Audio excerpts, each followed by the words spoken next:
कहते हैं कि आपको इस प्रकार से यह कार्य नहीं करना चाहिए। बहुत समझाया, जब वह ब्राह्मण नहीं माना तो महात्मा ने विचार किया, भगवान के नाम से फल इस ब्राह्मण को देता हूं,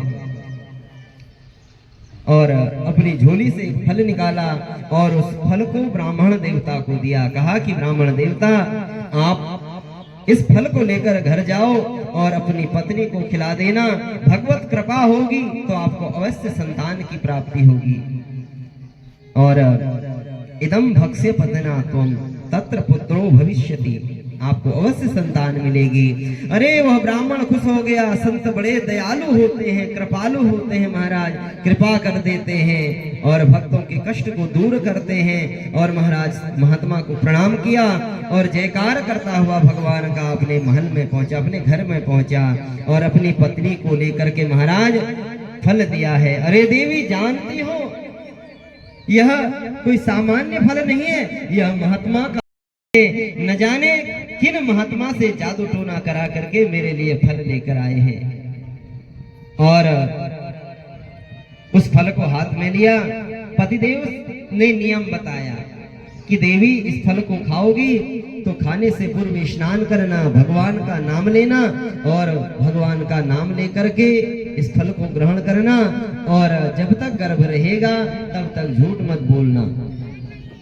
अब धुंधली को इस प्रकार समझा करके ब्राह्मण देवता चले गए।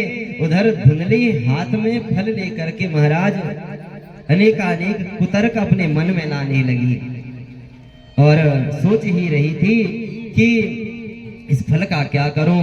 तो एक पड़ोसिन आई है, उसकी पड़ोसिन ने उस धुंधली को हाथ में फल लिए देखा तो पूछ दिया, बहन यह फल कहां से मिला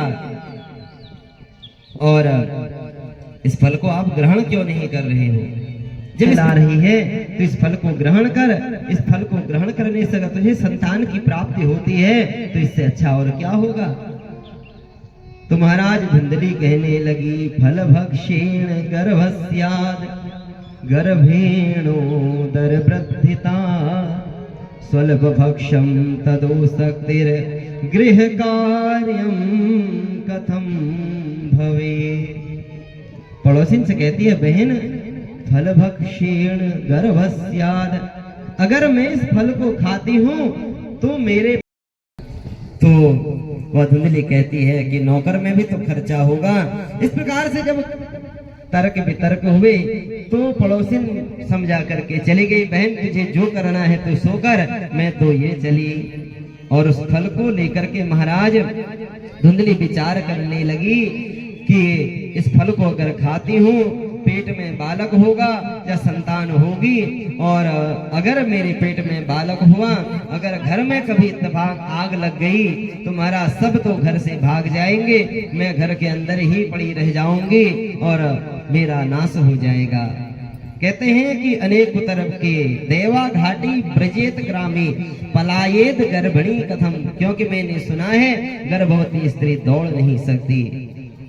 इस प्रकार सोच ही रही थी कि महाराज धुंधली की बहन आ गई और बहन ने पूछा कि बहन यह फल किसने दिया? उन्होंने, गाय के कान है इसके शरीर में तो इसलिए इसका नाम गोकर्ण होगा। बोल गोकर्ण महाराज की। अब महाराज नामकरण का दिन आया और आत्मदेव ब्राह्मण उस बालक का नाम रखने के लिए जैसे ही तैयार हुए तो उस समय धुंधली कहती है कि अरे ब्राह्मण देवता, अब सब बालकों का नाम आप ही रखोगे? अरे 9 महीने मैंने इसे अपने गर्भ में रखा है तो इसका नाम मैं रखूंगी। आत्मदेव कहते हैं कि देवी जैसी मर्जी तुम्हारी, और धुंधली ने नाम रख दिया धुंधकारी। कहते हैं धुंधकारी उस बालक का नाम रखा तो धीरे धीरे दोनों बड़े हुए। क्रियत कालीन तो जातो तरुणो तनया बुभु गोकर्ण पंडितो ज्ञानी धुंधकारी।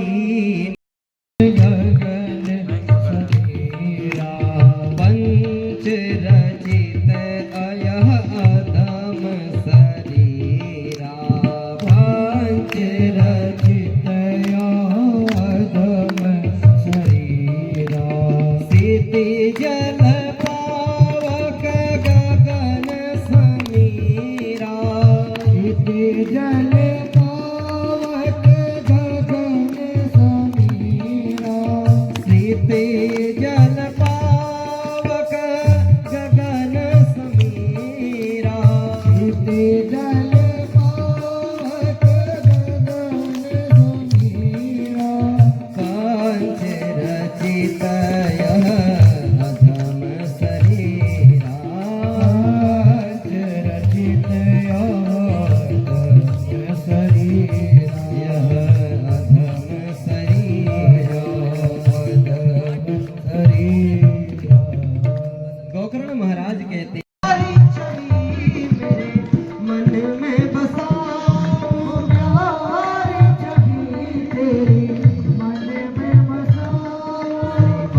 कीरत गाओ प्यारे आपको सुनाओ